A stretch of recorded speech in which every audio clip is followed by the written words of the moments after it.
All right, guys, welcome back to the Imaxit YouTube platform. I'm your host, JD. If you're new, please do smash that like button, share, and definitely subscribe.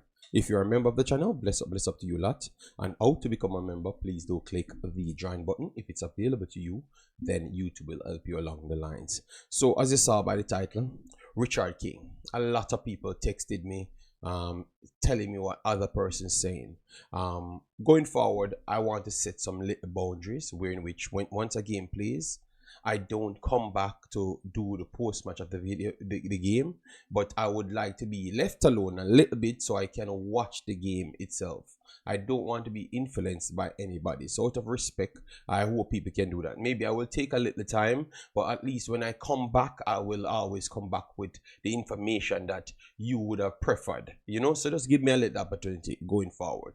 So pretty much they're telling me that everyone is saying Richard King is it and he should be in a team, and what is my stance on it. Obviously I've not broke down every single thing, so I had to take a time to look at Richard King by himself. All right, yes, Richard King came on for Maggie in the 46th minute. All right, so half time he came on from Maggie. Obviously they started off to try and play a 4-2-3-1 system, because obviously you can't play Maggie in any other system because he's not a midfielder. He's not a true deeper line 8. He's just a 10 or a wide player. That's what he is pretty much. So they were trying to facilitate him in the system. But what United States did to Jamaica, they forced Maggie to be in a 8 position majority of the times, and he couldn't touch the ball, none at all, for several minutes in each increments.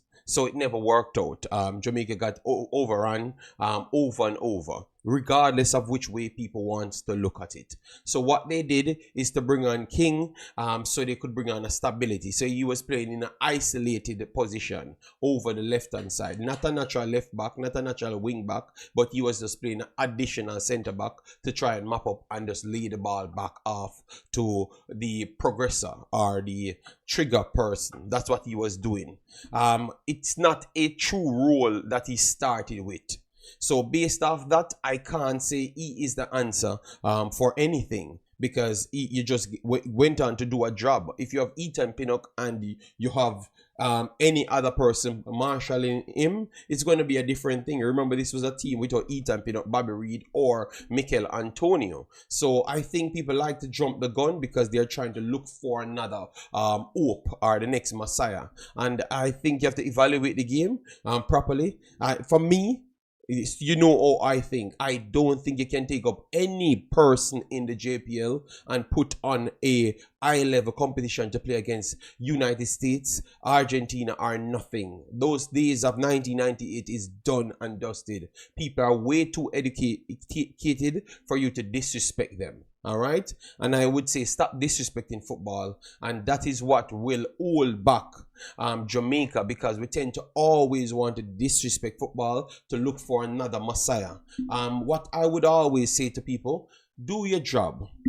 Make your job speak for itself, and then you make the team. United States have a standard of where in which they go to pick players on a certain ilk. You know why? Once you're above the MLS, you're intensity playing, which is your stamina level, will be further. Your education will be further, because you get other higher level players to figure out. You have other higher level coaches that you have to figure out those systems. All of those things are very much important, and we saw that against United States. If United States wanted to give Jamaica 10, they gave Jamaica 10. Jamaica was not on the same plane as United States. And maybe that's where we need to take the conversation, rather than try to look for another false hope. Because the reason why I say it's a false hope is because you are the problem. It's not the players are the problem. Because the players, majority of the times, if you ask them, they're going to tell you that they are not ready for that level. They are not ready for that pressure. They need to go here and they need to go here. It's you, the people, is the problem. And for Jamaica and also for these players, I can name 35 players since last 5 years that you guys said is the answer. And some of them walking on the road now. Some of them walk in academies at 20 years old and still can't play any football. So I think that we have to go forward and deal with it a little bit more educated, because what you do when you do things like that is you put less pressure on the coaches, because clearly the coaches listening to you guys and they're saying that it's you, let them make that decision. So let the coach make his own decision, which, and a lot of people said that I am letting the coach off the hook too easy. Yeah, I am not going to, but I'm just trying to say, just stop telling him what to do and we can beat him the right way then. You understand me? For me, King is not the answer. I've seen King played against Dominica, played against Costa Rica, played against a lot of teams in the national team, just like what I had said about Maggie. But you guys moved on from Maggie. You understand me? After one display, when if you had listened to what we had said from day one, you wouldn't have to do that.